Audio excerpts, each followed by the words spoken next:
It's Tuesday nights with Ben here on DJNTV, and I get to be the lucky one that gets to spend time with Ben, our audio genius, especially compared to me, an audio genius. And although he's really modest about his geniosity. Is that a word? Yeah, certainly it is. Ben the geniosity. All right, so what's the deal with the T-shirt of the week, okay? All right, T-shirt of the week this week, courtesy Tech Museum out in San Jose. May the force equals mass times acceleration be with you. Nice, little Star Wars-like reference, and I wouldn't have known what any of that meant. So now I can feel smart when the next time I see one of those. That's right, may the force be with you. All right, great. So today we're going to talk about equalizing and EQs and the do's and don'ts. And so the first thing is, like, if I've got my DJ rig, is it having a parametric EQ, is that a must-have? Well, I think John loves this answer, and I say it depends. It's certainly a very useful tool to have. Maybe we should talk about what is a parametric EQ, and we'll talk about some different types of EQs.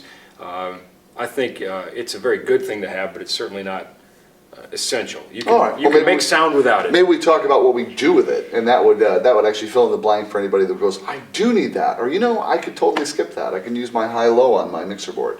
This is a really good place. I think I just want to mention the three rules of pro audio. Mm-hmm. And this is a good way to talk about what we need and what we don't need. First rule of pro audio is to make sound. The second rule of pro audio is to continue to make sound. I can do both of those things. So far, I'm feeling really confident. Yeah, and the third rule is, when possible, make good sound. Oh, now that will take a little effort. Well, that's what we're going to do right here. So there's three different types of EQs that we'll talk about. We have a real whiteboard this week. Rule number 3, have a marker for your whiteboard.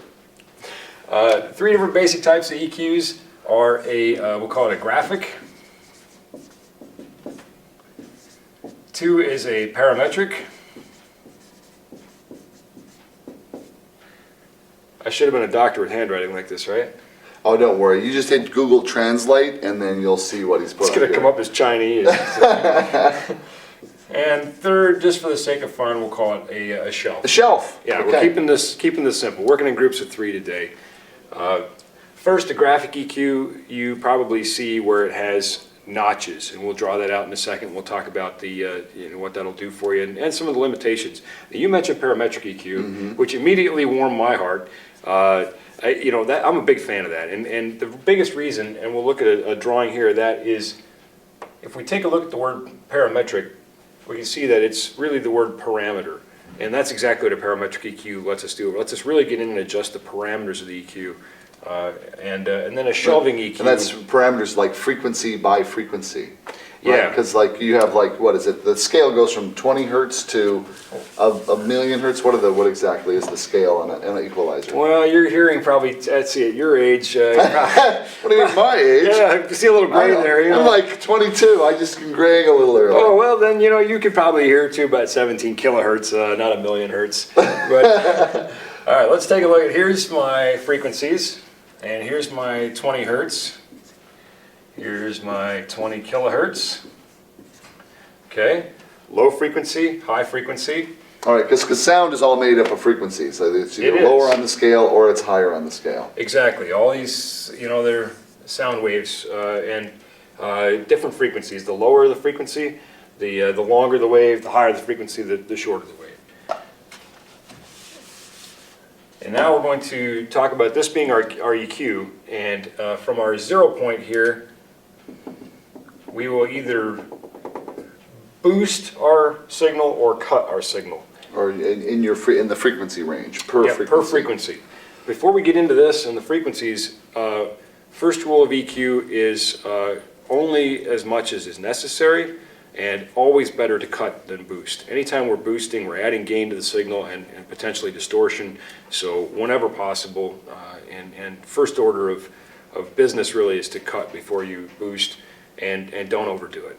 So do people boost because it creates the illusion that it sounds better because it's punching that up out of it as you're hearing it? Yeah, I think so. I mean, at first glance, before you start cranking up the volume. Sure, it's right off the get-go. If you remember back in the day, your boombox. I know you had one. Oh yeah, many. Yeah. Your boombox had a loud button. Yes. Basically like a two-band EQ. Push that and it boosted a whole bunch of stuff up. And you go, wow, this is way better. It was. Walking down the street. That's right. So let's talk about our graphic EQ. And we've got these sliders here on our EQ, which are essentially volume knobs for a frequency. So we'll just make up stuff. Maybe this one's 30 hertz, maybe this one's 60 hertz, 100 hertz, and so on and so forth.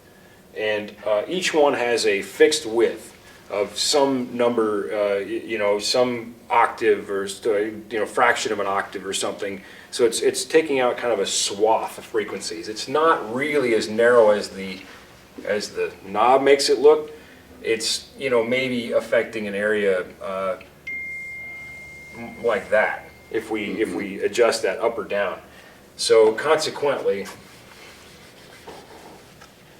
if we boost 100 hertz, for example, instead of just going up like this, in reality, it may look more like that. And you can see that we're affecting close to 60 hertz, and some, again, it depends on the EQ, but we have this wide swath that we're affecting. So the width of the swath depends on like how many sliders you have. Like there's a 24 band EQ, there's a 12 band EQ, there's a 4 band EQ. Possibly. And they each take like much wider swaths. Yes, no? It depends. It depends, of course. A lot of times your EQ will define that. It'll tell you how wide it is. It's how many band and what fraction of an octave the bands are. The issue is that if I want to get in here to, let's call it 80 hertz, I probably have to make adjustments to both 100 and 60, and so as a consequence I might end up with something like that, and a much wider swath. Now here we're boosting, and again we already covered it. We want to cut before we boost, but this is for illustrative purposes. We should illustrate cutting. So so this is a boost. And now ready for this? Yep, here's a cut. Here is a cut. Down. Cut. Cut is down. Cut. That's funny. That's what the producer always says to me. Cut. So when would you want to actually EQ something? I mean, I'm playing an MP3 that I got on my music service. It's at 340 kilobytes per second, so it's the sound quality is pretty decent as far as an MP3 goes. And so now I'm setting up for a show. Why would I want to actually EQ that music when it's already been mixed? It's already been mixed and frequency set and the imaging's been done. Why would I want to do that? Great point. Let's take your song out of the equation, and let's say that we have something like a filtered pink noise signal. We have a defined and understood representation of the frequencies. Nobody dances to pink noise signals. Sorry. Go on. I got nothing for that. Bad host. Why not? Derail Ben. Put a backbeat Ben to it. dances to it. It was an embarrassing moment. Yeah, I was going to say, who does it? What? It's like, It's my favorite song. All right, so what we probably want to EQ for is both the reproduction of the loudspeaker and the room, and or the interaction of the two therein. So, for example, if our loudspeaker's response maybe is something, and we're going to be fictitious about this. We're going to make a point. The loudspeaker's response is, something like that. Maybe we would say, well, we maybe want to try to cut this and maybe want to boost this, because what we want to try to get is as close to a flat response as possible. Now, a flat response isn't necessarily going to sound good, but we've now created a compensated and equal representation of these frequencies, so we can go back and then make adjustments to sound. But we've equalized, thus the name equalizer, we've equalized the anomalies or the artifacts created by a room or a loudspeaker or the combination thereof. Okay. Or maybe in live sound performer's microphone. I want to fix that mic so that I'm hearing the performer, not the mic. Sure. Or the room. Or yeah, like in a lot of cases, you want to sound good and well, you want to sound like you. like a natural person without it being muddy or, you know, too many times. Sometimes sounding good and sounding like you aren't the same thing. That's true, but let's not bring that up. In my case, yeah. So there's a lot of well, like I've heard like a lot of DJs that'll be out performing, but then they get on the mic and they'll be like, and that's like a certain sound that you could probably maybe fix with an EQ. yeah, or a slingshot. Yeah, you know, you're right. You're 100% right, and I don't want to complicate the issue by saying all the things it could be, but it could be the mic, it could be the technique of the performer. Oh, that's way before you get to the EQ. Yeah, that's more your gig. You know, obviously you and Bill do some fantastic things to help DJs improve their performance, and my job is just to make sure that once they get their performance down, that you can hear it. And it sounds good. And it sounds good.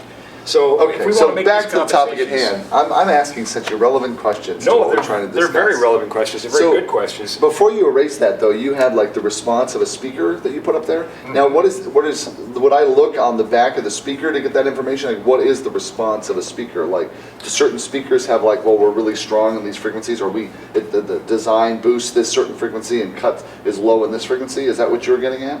Yeah, manufacturers strive to create the best response possible out of their loudspeakers, and obviously the better loudspeaker is likely to have better response, flatter response, more true to the signal. But the room is another X factor. To get the information that you're looking for, loudspeaker manufacturers, almost all the reputable ones, publish that information. It's readily available, and we can take a look at that. To take a look at our room and the loudspeaker, we can measure that using an RTA real-time analyzer. We can take spectral measurements of a room and see. Is that something I need to know though? Like if I'm setting up in a particular hall and I want it to sound the best, I mean, do I need to know that in advance? Being an end user that just wants to have it sound good to when I'm playing my songs and doing my thing on the microphone. I'll say this. Two answers to that. One, I certainly can't say that you don't. I mean, it doesn't hurt to do that, but the pragmatic reality of it is that's a lot of work, to go in and tune a room, and the room needs to be quiet. Yeah. If catering is setting up, all those anomalous sounds are going to create problems for your measurement. Sure. So it's not very practical for most DJs to be able to do that. So then we just start using the EQ as effectively as we can to compensate for our speakers and the desired sound that we want. We could really make this a year-long class on why to EQ. Sure. And I think we just want to hit the basics of what we've covered is to make compensations for the sound, make adjustments to our sound. Great. And without all the science of a spectrum analyzer and an RTA and those sorts of things, you have tremendously sensitive transducers attached to your skull. Just use your ear. I love teaching people to EQ by simply taking an EQ. We'll talk, and it's parametric, and we're going to talk about that right now. But we'll take a parametric EQ and just cut all the way down, and then move it across the frequencies, and you hear a chunk of sound drop out. You know. And you can go the other way with it too. Boost it and just move it up and down the spectrum and say, wow, you hear where it gets really annoying? Yeah. Okay, well, that's probably one we want to cut. That's a pretty simple way to do it. It's like, oh, don't like that. Let's have that be lower. Yeah, you say, oh, wow, that room really resonates here. Yeah, well, let's cut that one. Okay, a little experimentation. Again, always better to cut than boost. I don't want to encourage anyone to do things that will damage loudspeakers. So you'd play a certain song track, and then you would just start dropping one by one frequencies? Yeah, you certainly could. Is that what you're referring to? I'm just clarifying. Yeah, and I'll draw it here in a second, but a known track, because again, the program material, the music information is going to play a big part of that. Filtered pink noise, and I have to believe that there's filtered pink noise files you can get off the internet, probably for free. Okay, so it's actually the pink noise that you're playing, and then you're cutting to see like what the room is resonating with the most, or what is not, what's kind of creating what is it called when resonate? That's like when it vibrates other things in the room, or it kind of creates a vibration that because and the resonance is that it's kind of matching frequencies of objects or something like that, right? Yeah. You play a smart guy on TV. Let's talk about parametric EQs, because I don't want to. I just try to look smart. But yeah, well, you're doing a fantastic job. Thanks. I haven't got that part down. I just have to actually try to be smart. But Yeah, the nice thing about pink noise is that we know what the signal should sound like. It should sound like static, you know. But when we move that up and down, we can hear again where those things start to kind of aggravate us. And I'm really talking about the thumb sketch, way of just picking out the worst offenders. Feedback is another reason that we would EQ. There's Oh yeah, feedback eliminators. that, and all a feedback eliminator is an EQ. And in its simplest terms, it is a narrow notch EQ that identifies a frequency that is maybe the room and the microphone and the loudspeaker come together where it's just more frequency at this particular point. Yeah. It's fastest to feedback. It's a ratio of gains, and that's probably another good show. We'll talk about feedback and why it occurs and how to get rid of it. But you're going to get the sneak peek on that right now. So basically, with the feedback crusher or eliminator, essentially does it automatically instead of where you would be ringing out the room, or you'd be listening for what resonates in the room and taking the time with your pink noise from Ben's Greatest Hits album. You can pick that up and find that in there. And so you kind of turn it on, and then I don't know, I exactly have to process, but you play something back, and it'll just like knock out whatever frequency shoots up. Yes, but it depends. It does depend, and it also has to have feedback before it can eliminate feedback. Now, generally, when you're setting up your feedback eliminators, you drive your system to feedback. It finds those, identifies those, and remembers those in a particular room. But I personally am not a big fan of feedback eliminators. I'd much rather do it myself. Okay, so that's going to be more accurate. That's more accurate and much faster. Oh, faster. Because you've got a preset. You've kind of, instead of waiting for it to knock down. And right? faster in real life. When you're at the controls, and if I'm waiting for feedback, the eliminator has to sense feedback to engage a live filter. Preset filters it has already. Right. But if we're counting on a feedback eliminator to engage a live filter, it has to listen long enough to identify, hey, this is feedback, I should squash it. We know that right away. We'll hear it before it really becomes feedback. You hear kind of that distant ringing. You say, that is just on the verge of about to come uncorked. Kind of like, you hear that, that's so annoying. You just kind of hear that on the outskirts, or you have and if you haven't done what you're talking about, and somebody's up there speaking, and their voice is like a little soft, or you're pushing the gain because they're holding it down by their navel, like they do oftentimes. You're like, so I'd like to ring, ring, ring. Everybody's ears start to hurt and make that face. Yeah, whereas the feedback eliminator is going to wait until everybody's under the table. And it's thank you, feedback eliminator. So yeah, again, I don't want to jump too far ahead. We should do a show on feedback elimination, but EQ is your best defense against feedback by far. So this is the biggest reason to actually think about having a parametric EQ with your system, is ringing out a room, which is finding the resonant frequencies that are going to cause that tinging feedback, not necessarily a full-on, which is bad. Yeah. But like the time I dropped my microphone from under my arm, and it made my sub make the walls shake, and then went into feedback. That was a bad situation. Yeah, that would be a bad situation. So always put Velcro on your microphone and under your arm if you're going to put it up there so it stays.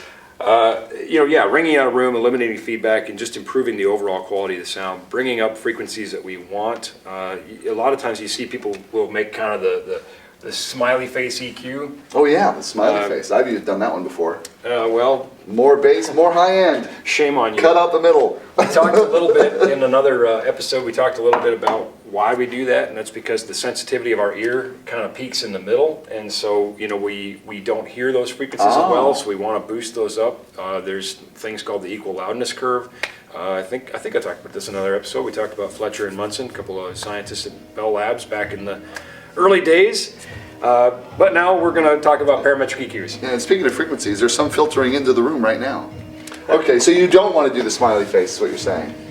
Probably not. It's certainly like using the loud button. It is. It's exactly like illusion. using the loud button. Yeah, and it's not equalizing anything. We're and we're boosting rather than cutting. So generally speaking, no, I don't like to use the smiley face. So. Yeah, I don't know if that's coming through on the camera, but this doesn't sound like your pink noise scene. They are rocking next door. They are, really. It's great being in a building full of audio engineers. I do enjoy that. So, all right, let's talk about parametric EQ. Now we mentioned that the word here is parameters. So what are the parameters?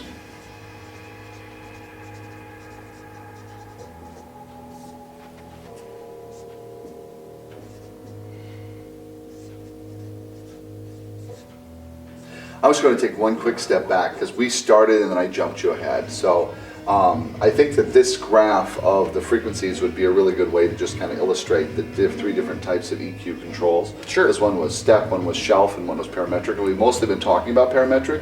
So Well, no, so far we've only talked about graphic. graphic. Oh, Yes. So far we've parametric only is talked something about else. graphic. Graphic is just the notches. Oh, that's the notches. Okay, graphic. Okay, so that's that's four graphic. types.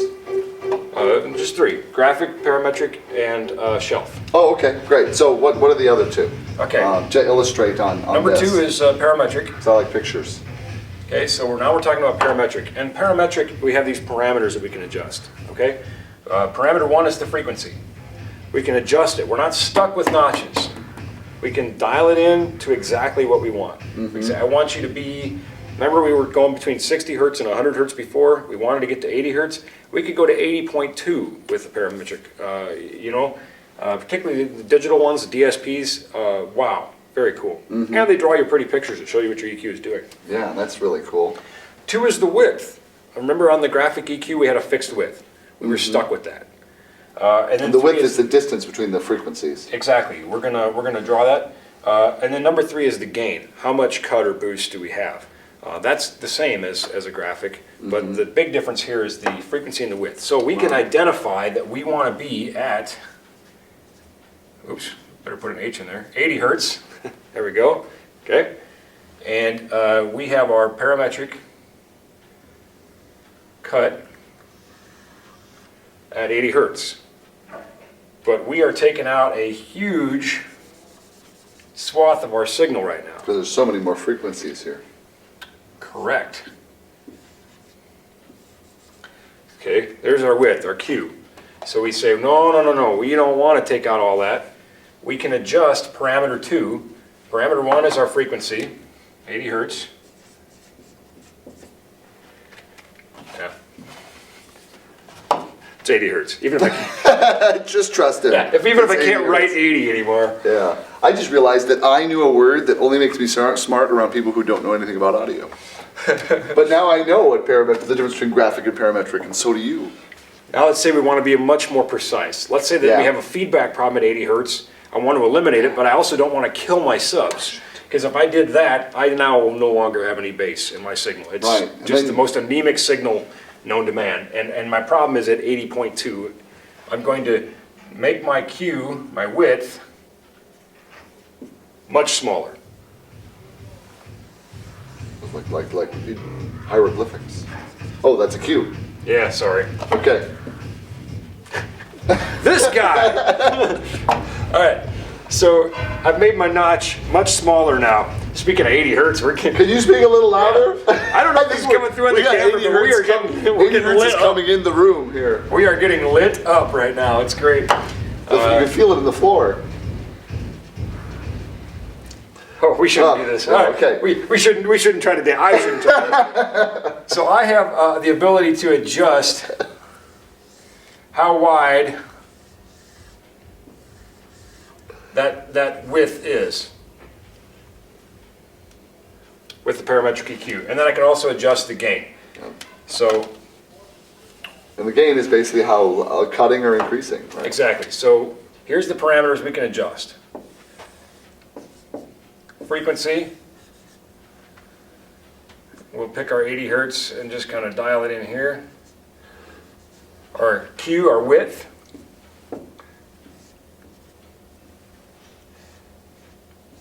And our gain. And we can adjust those parameters to make our EQ as precise as we need it to be. Awesome. So the parametric is like way more precise than the graphic. Yeah, if you give me a choice, I'm going to take a parametric every day over a graphic, honestly. What about holidays? Yes, Birthdays? every day. Nights? Every day. Wow. So that would cover pretty much any time. Nights, weekends, every day. All right. Now let's talk about shelf. Shelf. A shelving EQ picks a frequency, 80 hertz, we're going to stick with. got a good thing going here with 80 hertz. Let's just ride that, Yeah, ride that let's train. just keep going. The dancing video of Ben is pay-per-view, just to let you know. That's right.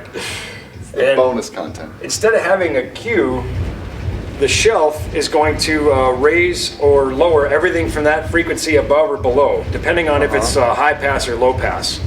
In this case, we'll say, all right, we'll just say our shelf is like this. Oh yeah, so it just knocks out a whole section. Mm-hmm. It's kind of like it bulldozes frequencies. Yeah, it just says, okay, I'm going to shelf this starting here. Starting here, I'm going to shelf it. Here's an example of another shelf. Going up, now we just boosted all of this way up here. All the high end is, so you could do a real easy smiley face with 2 shelves. Yep, we'll say everything from Not that you'd ever want to do that. 4 kilohertz has been boosted. So when would you use a shelf? I mean, we use the parametric for like killing feedback, for ringing out a room. So when would you want to use a shelf? Would you be actually like knocking down or increasing a whole swath of frequencies like that? Well, yeah, you just said it pretty much. I mean, that's whenever we would want to boost or cut, and again, cut first. What's an example?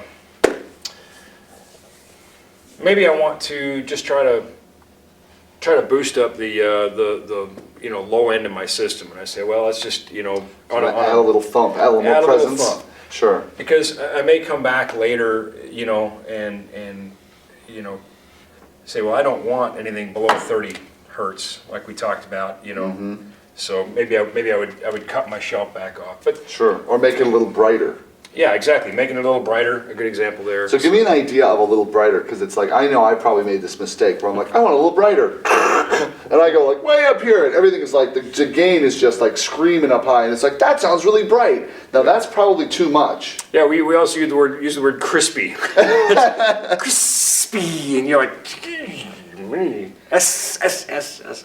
All right, anyway, so I don't know if that helps with your definition of bright, but I call it bright.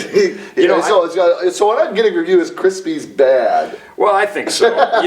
We want the sound to be pleasant. We want it to be right. Well, you're getting a distortion, right? Absolutely. And you can have distortion at different speakers. frequencies. Yeah, you can create high frequency oscillations and all kinds of nasty, bad stuff. I don't know what you're saying, but it sounds bad. Well, that's bad for the loudspeaker. You can create failures, and we talked about those in a previous episode. But here, our primary concern is not just loudspeaker failure, but providing good sound to our clients. Mm-hmm. When they go out and they listen, they say, that's pleasant and it was enjoyable, and I was able to enjoy my favorite songs without wanting to go chew on glass or something. Right. Yeah, you want to be better than a not bad rating. Yes. Like, oh, that wasn't bad. I feel good about that. It's like getting a C and being proud. Well, and that's a really good way to characterize everything we talked about here with EQs, is to say, sort of like the Hippocratic Oath the doctors take, first do no harm.